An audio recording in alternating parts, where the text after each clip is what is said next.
어제 오전 7시부터 오후 5시 한 30분까지 근 한 10시간을 마라톤 하시는 분이 계셨어요. 우리 권희주 선생님이라고 LA에서 뉴욕까지 한인으로 최초로 대륙 횡단 마라톤을 했던 분이시죠. 이분이 정말 하나님께서 이렇게 만나게 하셔서 우리 장애인 꿈터 홍보대사로 지금 뛰고 있습니다. 계속 올해도 한 10번 이상을 이렇게 뛸 텐데요. 어제는 50마일 마라톤 했습니다. 약 100리를 뛰는 거죠. 한 10시간 정도. 그래서 제가 오후 한 3시 반쯤에 이제 뉴저지 뉴욕 쪽에 있는 갔었어요. 참 바람 부는 날, 추운 날. 어제 갑자기 좀 추워졌어요. 올해는 굉장히 겨울이 따뜻했는데 어제는 바람도 많이 불고 이렇게 추워서 거기 마라톤을 과연 잘하겠나 했더니 거기에서 이렇게 우리 권유주 선생님 뛰고 있었습니다. 64세래요.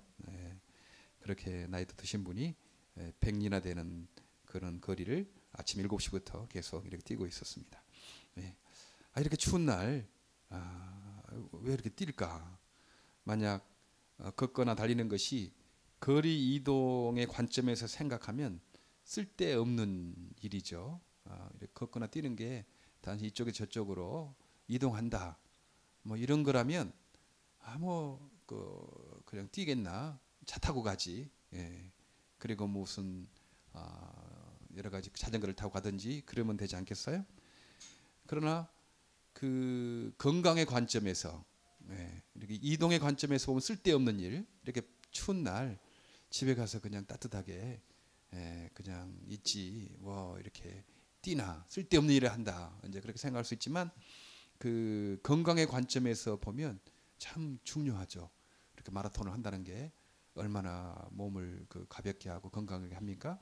그 권희주 선생님도 나이가 50이 넘어서 마라톤을 하셨대요. 당뇨로 고혈압으로 너무 힘들었는데 이제 그때부터 그 마라톤을 시작해서 지금은 뭐 64세나 되신 분이 건강하게 오늘 아침에도 이렇게 전화 이렇게 했는데 목소리도 너무 뭐 괜찮고 저 같으면 아마 그렇게 뛰고 나면 아마 며칠 동안 알았을 겁니다. 그런데 그 목소리도 생생하게 어제 잘 뛰었다고 그렇게 말씀하시더라고요. 건강의 관점에서 보면 참 의미가 있죠. 그 마라톤이 건강에 도움이 되니까요. 그러나 건강의 관점에서만 생각하면 어제 제가 오후 한 3시 반 정도 갔는데 한 40마일 뛰었더라고요. 이제 도착을 하고 50마일 뛰어야 되는데 10마일 더 가야 됩니다. 이제 잠시 이제 목을 축이고 이렇게 약간 음식도 먹고 다시 이제 10마일 더 뛴대요. 아니 뭐 아직도 날씨가 더 추워졌잖아요. 어제는 오후 될수록 더 바람도 불고 눈발도 날리고 해서 40마일만 뛰고 가지 왜 또 10마일을 더 뛰려고 하나. 아마 지쳐있기 때문에 한 2시간 더 뛰어야 됐을 거예요. 근데 자기는 10마일을 더 뛰어야 된대요. 건강의 관점에서만 보면 아니 40마일만 뛰고 너무 추우니까 그냥 집에 가서 좀 쉬었다가 하는 거지 뭐 또 뛰어야 되냐 그렇게 생각될 수 있었어요. 근데 단순히 건강의 관점에서만 아니고 그분은 왜 저분이 뛸까 그런 생각했어요. 50마일 뛰어서 장애인 꿈터에 대해서 알려야 되겠다. 이제 그런 그 목표가 있는 거고 그 자기와 약속이 있는 거죠. 내가 50마일 뛰어야 된다. 100리를 뛰어야 된다라는 자기의 약속이 있었기 때문에 그 40마일에서 끝나지 않냐고 또 10마일을 추운 오후에 뛰는 것을 보았습니다. 약속은 지켜야 하고 다른 사람과의 약속뿐만 아니고 자기 자신과의 약속도 지켜야 한다. 이 약속의 관점에서 보면 10마일을 더 뛰어야 됐던 것입니다. 쓸데없는 일이 아니었죠. 그래서 우리가 이 땅을 살아갈 때 어떤 관점에서 보느냐, 어떤 눈을 가지고 보느냐가 참 중요합니다. 그냥 왔다 갔다 이동하는 게, 뛰는 게, 걷는 게 이동의 관점에서만 생각하면 마라톤 뭐 할 필요 있냐? 그냥 자전거나 뭐 차 몰고 가면 되는 건데 쓸데없는 일이다. 뭐 그렇게 할 수도 있죠. 건강의 관점에서만 보면 좀 뛰다 말지 뭐. 이 정도 뛰었으니까 한 8시간 뛰었으니까 이제 뭐 쉬우면 되지. 뭐 또 뛸 필요가 있겠는가? 그럴 수 있습니다. 그러나 약속의 관점에서 보고 어떤 남을 위한 어떤 목적이 있다라고 생각할 그 관점에서 보면은 그렇게 추운 날 또 10마일을 뛰어야 될 그런 행동을 하게 됐다 하는 것입니다. 예. 그래서 우리가 어떤 그 눈을 가지고 어떤 관점에서 사물을 보느냐 이건 너무 중요하죠. 예. 우리 예수 믿는 사람들은 이런 관점에 눈을 뜨잖아요. 예. 많은 사람들이 화가 나고 스트레스 쌓이고 뭐 이렇게 하는 이유 중에 하나가 나는 이렇게 힘썼는데 나는 이렇게 땀 흘렸는데 이 결과밖에 못 얻었다.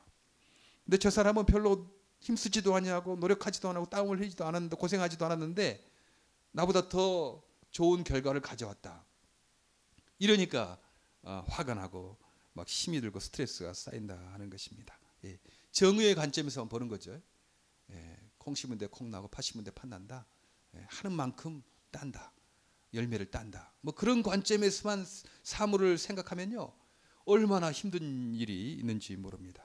성경에서는 잘 달린다고 선착하는 것이 아니다. 잘 달린다고 1등 나는 거 아니다. 이제 그런 말씀이 있어요. 예. 이 땅에서는요.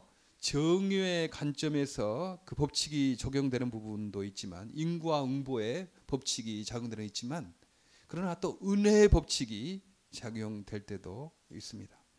잘 달리고 열심히 뛰어서도 1등 못할 때가 있어요. 예, 1등 못할 때가 있습니다. 예. 이제 저희가 3월 5일부터 3월 29일까지 방글라데시에 가게 되는데요. 지난번에 갔는데 참 그분들 안 됐다 생각이 들더라고요. 왜냐하면 방글라데시에 태어났다는 것만으로도 고생하며 살잖아요. 예. 너무 덥고요. 너무 더워요. 그냥 이런 날씨는 비할 바가 아닙니다. 네, 가만히 있어 땀이 절절 나는 그런 날씨입니다. 그리고 막 먼지가 많이 있어서요. 숨을 못 쉬겠어요. 길거리 가다가 보면 막 먼지가 막 오니까 기침을 막 하게 됐습니다. 전에 영화 아웃 오브 아프리카라는 그 케냐의 그 영화를 봤는데 나도 거기서 한 지난번 열흘 있다가 아웃 오브 방글라데시 생각을 하겠습니다. 앞으로 영화를 지으면 아웃 오브 방글라데시 해야 되지 않겠나. 저녁마다 기침하니까 막 이렇게 먼지가 이게 쌓여서요. 그러니까 너무 힘들었습니다. 그 비위생적이죠. 그분들은 또 그 화장지를 안 씁니다. 오른손은 밥을 먹는데 쓰고 왼손은 대소변 보는데 쓰는 거니까. 그럼 뭐 대장 뭐 그 염 그거 걸리지 않겠어요? 그리고 뭐 하수도 시설이 안 돼 있기 때문에 물만 조금만 나면 그 하수도 도랑에서 뭐 여러 가지 그것들이 막 다 넘쳐납니다. 그리고 쓰레기 시설이 별로 안 돼서 그냥 갖다 버리는 거죠. 공터만 있으면 갖다 버리는 거예요. 도시가. 그러니까 얼마나 비위생적인지 모릅니다. 릭샤라고 인력거를 끄는 분 이렇게 있죠. 여러분 간디라는 영화를 보면 그 릭샤 꾼들이 앞에 막 나와 있는 거 봤잖아요. 지금 그건 상황이죠. 다 떨어진 인력거를 타고 사람이 빼빼 마른 사람들이 그렇게 하고 있어요. 예, 그분들이 이 인력거를 이렇게 끌어서 그 생계를 유지하거든요. 예. 뭐 한 40분, 1시간 해도 한 1불 정도 못 받아요. 그 정도 하는데 참 미안도 하고. 예. 그러나 그 교통수단이 그것밖에 없으니까 뭐 택시 이런 것도 더 비싸고 그러니까 릭샤를 타고 갈 수밖에 없습니다. 저 부부가 타면 이렇게 미안하죠. 참 이렇게 살쪄가지고 참 미안하다 그런 생각이 나는 미국에 산다고 이렇게 살쪄서 이렇게 다니고 저분은 저 방글라데시에서 태어난 것만으로도 저렇게 고생해서 그렇게 어렵게 산다 생각하니까 참 미안도 하고 그렇습니다. 예. 뭐 내가 그리 큰 노력을 안 했어도 한국에 태어났고 미국에 왔다는 것만으로도 그냥 굶지 않고 살아요. 근데 방글라데시에 태어나는 사람들은 열심히 일하고 땀 흘려서 노력하고 해도 배고파서 살아요. 불공평하잖아요. 예. 만약 그분들이 미국 생활을 안다면 화가 나서 막 못 살 거예요. 우리는 왜 이렇게 고생하고 땀 흘려도 배고프냐? 왜 저 미국에 사는 사람들은 그렇게 배고프지 않고 사냐? 뭐 그런 어떤 화가 나지 않겠습니까? 이 세상에는 정의의 관점만 법칙만 있는 것 아니고 은혜의 법칙도 있습니다. 그러니 공부하지 말자, 일하지 말자라는 말이 아닙니다. 정의의 법칙 있으니까 열심히 노력하고 땀을 흘려야 되는 거죠. 그러나 그것만 가지고 있으면 안 되는 것입니다. 오늘 성경에서도 씨를 뿌리는 사람이 있고 열매를 거두는 사람이 있다라고 그렇게 말씀을 합니다. 씨를 뿌리는 사람과 거두는 사람, 그런즉 한 사람은 심고 다른 사람이 거둔다 하는 말이 옳도다. 내가 너희로 노력하지 아니한 것을 거두러 보내었노니 다른 사람들은 노력하였고 너희는 그들의 노력한 것에 참여하였느니라. 씨를 뿌리는 수고하는 사람이 있고 열매를 거두는 사람이 있다 하는 것입니다. 그래서 내가 수고하지 않고 혹시 열매를 거둘 때가 있잖아요. 내가 그리 큰 수고하지 않았는데 열매를 거둔다. 그러면 수고한 분들에 대한 그 감사를 생각하는 거죠. 내가 수고하지 않았는데 이런 열매를 거두는구나. 참 수고한 분들에 대한 고마움과 감사를 이렇게 갖게 되는 것입니다. 그리고 내가 열매를 다 걷지 못하다 하더라도 내가 뿌리는 수고밖에 해. 나는 뿌리기만 하냐. 나는 왜 열매를 못 거두는가. 그래서 좀 화가 날 때가 있지 않습니까? 왜 나는 수고만 하고 내가 열매를 못 거두는가. 이렇게 화가 날 때 내가 이 뿌리는 수고 열매를 다른 사람들이 이렇게 따 먹으면 괜찮지 않겠는가. 내가 뿌리지 아니한 열매 내가 따 먹었으니까 또 내가 흘린 땀의 수고, 뿌린 씨앗의 수고를 다른 사람들이 또 따 먹겠지. 그렇게 서로 생각한다 하는 것입니다. 그러지 않으면 화가 나고 막 이거 너무 스트레스 받고 힘들죠. 우리는 이 세상이 다가 아니고 영생이 있고 천국이 있다 하는 것입니다. 요한복음에서는 천국이란 말이 잘 안 나와요. 단어가 잘 안 나옵니다. 요한복음에서는 마태복음이나 누가복음, 마가복음에서는 천국이라는 말이 이렇게 많이 나오지만 이 요한복음에서는 영생이라는 단어로 많이 나옵니다. 그 영생 나올 때 천국이라고 그렇게 해석해도 좋습니다. 영생의 관점에서 우리가 살아가는 것입니다. 전에 그림 사진 본 적이 있어요. 우주에 은하계에 지구가 있는데요. 먼지만 하는 거죠. 먼지. 큰 우주가 막 이렇게 물결치 은하수가 돌아가는데 지구는 그 점만큼만 있는 것입니다.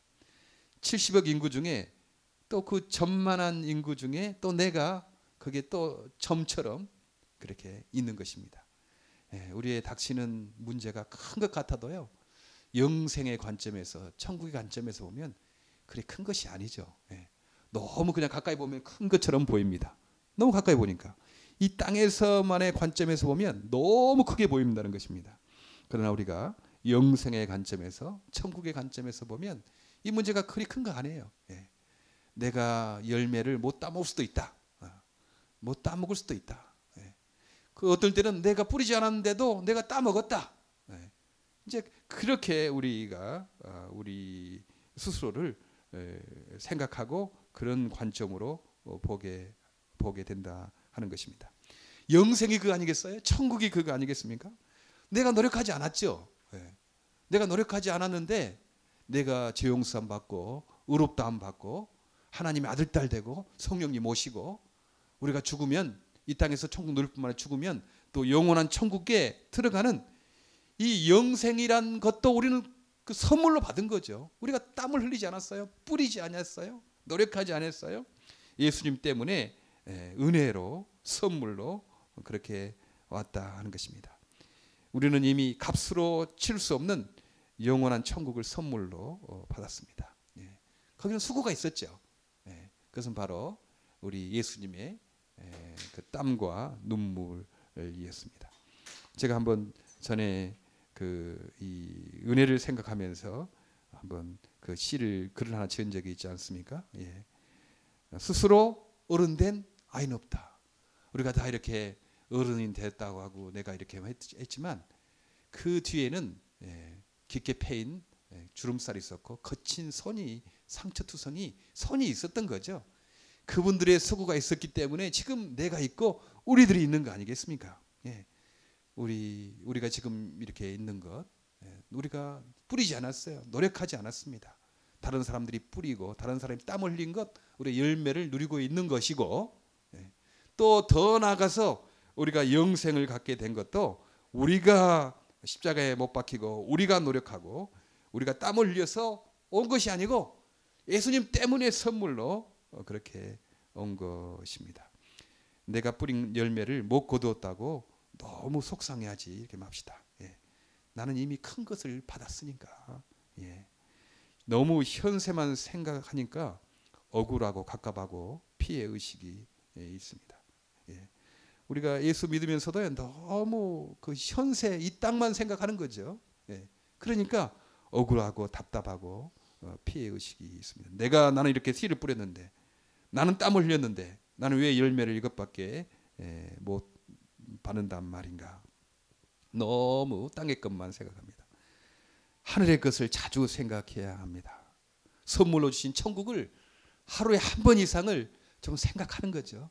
예, 한 번 이상 천국에 대해서, 선물로 받은 천국에 대해서 우리가 한 번 이상 생각하면요, 세상의 것들이 그리 힘들지 않습니다. 이길 힘을 주시는 것입니다.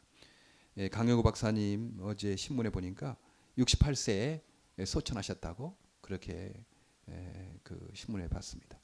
그분이 좀 몸이 이상해서 병원에 갔더니 췌장암, 스티브 잡스가 걸린 췌장암에 걸려서 이제 뭐 한 두 달인가 밖에 살지 못한다. 이제 그렇게 진단을 받았어요. 근데 그분이 막 놀라고 깜짝 놀라고 슬퍼하고 막 불안해하고 그런 거 아니고, 참 감사했다. 그동안 나의 삶이 너무 감사했다. 그래서 신문사에 감사 편지도 보내고요. 아내에게 감사, 또 동료들에게 감사, 자녀들에게 감사, 감사 편지를 다 보내고 그렇게 어제 세상을 떠나시게 됐습니다. 14살 때 축구공에 맞아서 시각장애가 됐죠. 그 충격으로 어머니는 돌아가시고, 그 강영우 박사님과 두 동생들 세 사람은 고아가 돼서 고아원에 가게 됐다 하는 것입니다. 고생 하셨죠. 그러나 그 고생도요, 14살 때 시각장애인 됐고 68세니까 54세 정도 이 땅에 사신 거죠. 좀 고생하고 빛이 없이 산 것입니다.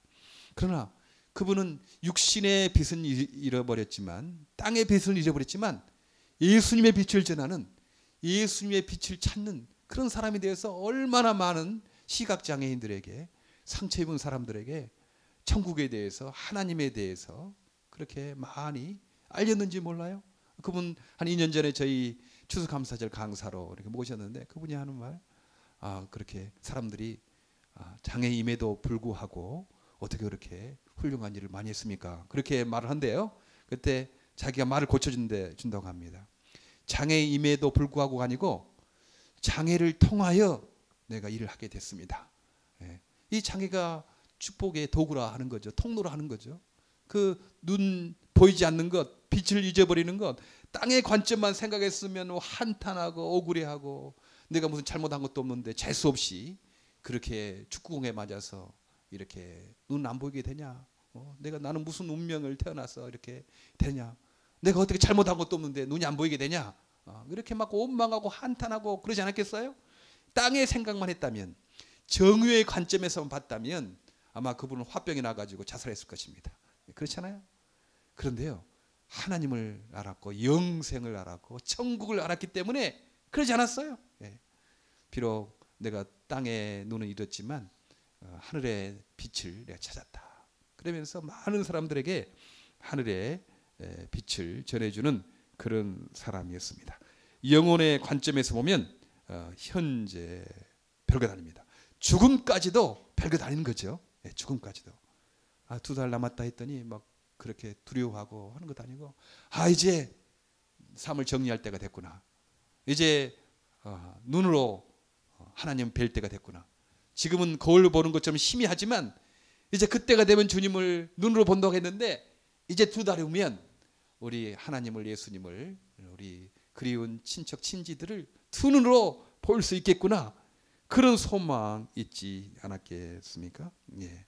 그런 땅의 관점만이 아니고 영혼의 관점에서 그런 사물을 보고 죽음을 보았던 것입니다. 오늘 예수님도 그렇게 말씀했어요. 예수님이 이제 그 물 사마리아 여인에게 말씀하지 않습니까? 내가 영생의 양식을 주겠다. 영생의 샘물을 주겠다. 그랬더니 이제 제자들이 와서 예수님께 예수님 누가 예수님께 무슨 음식을 갖다 줬습니까? 이렇게 물을 때 예수님께서는 아니다. 나에게는 너희가 알지 못하는 양식이 있다. 그 양식이 뭐냐? 지난주에 우리가 봤듯이 나의 양식은 나의 보내신 이의 뜻을 행하며 그의 일을 온전히 이루는 것이다. 예수님은 하나님의 이 뜻을 행하며 단순히 아는 것만 아니고 행하며 그의 일을 이루는 것을 자기 양식으로 삼았던 거죠. 육신의 양식도 필요하다. 육신의 양식 떡이 없이 살 수 있다라고 말하는 것은 광신이라고 그랬죠. 사람이 떡으로만 살 것이 아니요 하나님 위해서 나는 모든 말씀으로 살 것이니라 이 마태복음의 말씀을 자칫 사람들 오해해가지고 사람이 떡 없이도 살 수 있다라고 그렇게 말하는 사람 그건 광신이다. 그럴 수 없다. 사람은 육신으로 되기 때문에 떡이 필요하고 돈이 필요하다. 너무 가난하면요 이 영적인 문제도 시험이 많이 들죠. 어떻게 영혼의 문제는 중요시하면서 영혼을 담고 있는 이 육신을 소홀하게 될 것인가? 이 가난 문제를 왜 기독교가 소홀히 하느냐? 이건 안 된다. 이건 잘못된 기독교다. 그렇잖아요. 가난 문제를 우리가 늘 보고 있어야 되는 것입니다. 그러나 또 하나 세상의 사람들은 그러잖아요. 무슨 천국이 있어, 영혼이 있어, 영생이 있어. 이 땅이 다지. 사람이 떡으로만 살 수 있다라고 생각하는 사람 미신이죠. 그건. 그 땅의 관점밖에 없는 것입니다. 그 미신에 속고는 사는 사람들이 얼마나 많이 있습니까? 예수께서 그렇게 말씀하시고 너희가 넉 달이 지나야 추수할 때가 이르겠다고 하지 아니하느냐? 내가 너희에게 이르노니 눈을 들어 밭을 보라 희어져 추수하게 되었도다라고 말합니다. 먼저 예수님은 분명한 땅의 관점을 분명히 알고 계셨어요. 넉 달이 지나야 추수하게 되겠다. 그때 그 유대 달력으로는 예수님이 12월경에 이 말씀을 하셨을 거라 이렇게 말씀합니다. 왜냐하면 지금 태양력으로 4월달 되면 추수할 때가 된다고 해요. 땅의 문제를 알고 분명히 그것을 대처하셨을 것입니다. 상식적인 것들 아셨죠. 넉 달이 지나야지 추수할 때가 된다. 그 땅의 눈을 분명히 가지고 계셨습니다. 이성의 눈을 가지고 계셨습니다. 그러나 거기에 끝난 것이 아니었죠. 예수님은 또 다른 눈을 가지고 있었습니다. 내가 너에게 이르노니 눈을 들어 밭을 보라 희어져 추수하게 되었도다. 추수하게 되었다. 영적인 관점이죠. 지금 세상적인 그 열매를 거둘 때는 넉 달이 지나야 되겠지만 지금 예수님께서 영적인 눈을 보니까 지금 이미 곡식이 익어서 거둘 때가 되었다라고 말합니다. 영적인 관점, 영생의 관점을 갖게 되었습니다. 그래요. 우리가 늘 이 천국의 관점, 영생의 관점을 하늘의 관점을 보고 갖고 살아야 합니다. 그때 우리의 마음이 평안이 생기고 지혜가 생깁니다. 우리가 여러 가지 일을 할 때 막 회의도 하고 막 그러지 않습니까? 그런데 영생의 관점을 가지고 있는 거죠. 누가 왜 이렇게 살아가느냐? 왜 이래 내가 이 직장에 일하느냐? 내가 이 일을 하느냐? 그건 다른 거 아니죠. 천국을 위하여 우리가 있는 겁니다. 천국을 위하여, 사랑을 위하여, 천국을 위하여, 이 땅의 사랑을 위하여 내가 지금 먹고 살고 있다 생각하면요, 그 어떻게 말할까, 어떻게 행동할까, 그렇게 다 생각이 듭니다.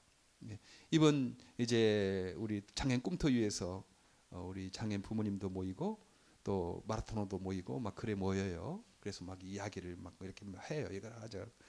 근데 제 소원은요. 거기에 있는 분들 중에 예수 믿는 분도 있지만 예수 안 믿는 분도 있거든요.